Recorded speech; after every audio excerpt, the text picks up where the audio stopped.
આજે હિંમતનગર ખાતે ક્ષત્રિય અસ્મિતા સંમેલન યોજાયું છે તો રૂપાલા વિવાદ મામલે નિર્ણય લઈ રણનીતિ ઘડાશે। સંમેલનમાં મોટી સંખ્યામાં ક્ષત્રિય સમાજના લોકો ઉપસ્થિત રહ્યા હતા। સાબરકાંઠા અને અરવલ્લી જિલ્લાનું યોજાયું છે સંમેલન। પરસોત્તમ રૂપાલાના નિવેદનથી ક્ષત્રિય સમાજની લાગણીને પહોંચેલ ઠેસનું સમાજની માંગણી મુજબ નિરાકરણ નથી આવ્યું, ત્યારે આજે હિંમતનગર ખાતે શનિવારે ક્ષત્રિય અસ્મિતા સંમેલનનું આયોજન કરવામાં આવ્યું છે। તેમાં સાબરકાંઠા અને અરવલ્લી બંને જિલ્લાના અગ્રણીઓ એક મંચ પર એકઠા થઈ સમાજના હિતનું ચિંતન કરી આગળની રણનીતિ અંગે નિર્ણય લેવાશે। લોકસભા ચૂંટણીમાં ભાજપમાં મોટાભાગની જગ્યાએ ઉકળતો ચરુ છે અને જૂના કાર્યકરો દ્વારા પોતાની અવગણના થતી હોવાનો આક્રોશ સોશિયલ મીડિયામાં વ્યક્ત થયો છે। આ બધાની સમાંતર ક્ષત્રિય સમાજ દ્વારા રૂપાલાનો એક ધારો વિરોધ થઈ રહ્યો છે અને ક્ષત્રિય સમાજની માંગને ભાજપે હાલ પૂરતી કોડાણે મૂકી દેતા ક્ષત્રિય સમાજ લાલઘૂમ થઈને આરપારની લડાઈ લડવાના મૂડમાં જોવા મળી રહ્યો છે।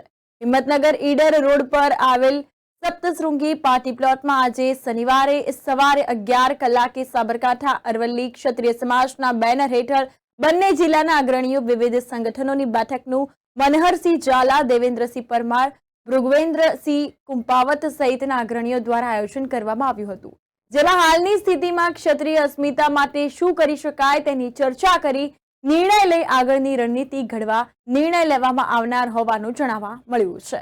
સંમેલન થકી ક્ષત્રિય સમાજ કરી રહ્યો છે શક્તિ પ્રદર્શન। ક્ષત્રિય સમાજે કહ્યું, જો રૂપાલાની ટિકિટ રદ નહીં થાય તો ભાજપને પરિણામ ભોગવવા તૈયાર રહેવું પડશે। સાબરકાંઠા જિલ્લાના ગામડે ગામડે લાગ્યા છે પરસોત્તમ રૂપાલા બાયકોટના બેનર્સ, ત્યારે ભાજપની મુશ્કેલીમાં સતત વધારો જોવા મળ્યો છે।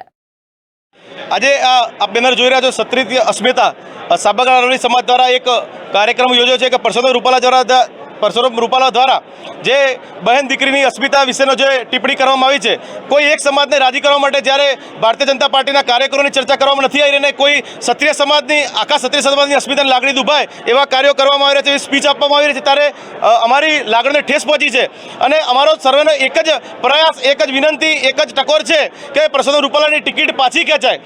આ સમાજ માન મર્યાદા મોભાવાળો સમાજ છે, હજી રસ્તા પર ઉતર્યો નથી, આવેદનપત્ર અને કાર્યક્રમો કરી રહ્યો છે। જ્યારે રૂપાલાની ટિકિટ રદ નહીં થાય અને જો ફોર્મ ભરવામાં આવશે તો આ સમગ્ર સમાજ એક નિર્ણય લઈ અને રોડ ઉપર પણ ઉતરશે, આંદોલન પણ કરશે અને કોઈ પણ એક નિર્ણય લઈ અને એને ટેકો પણ જાહેર કરી શકે છે। આ સમગ્ર સાબરકાંઠા અરવલ્લીના તમામ તાલુકામાંથી અગ્રણીઓ દ્વારા ગામે ગામથી આ એક સ્વયંભૂ મેળો છે।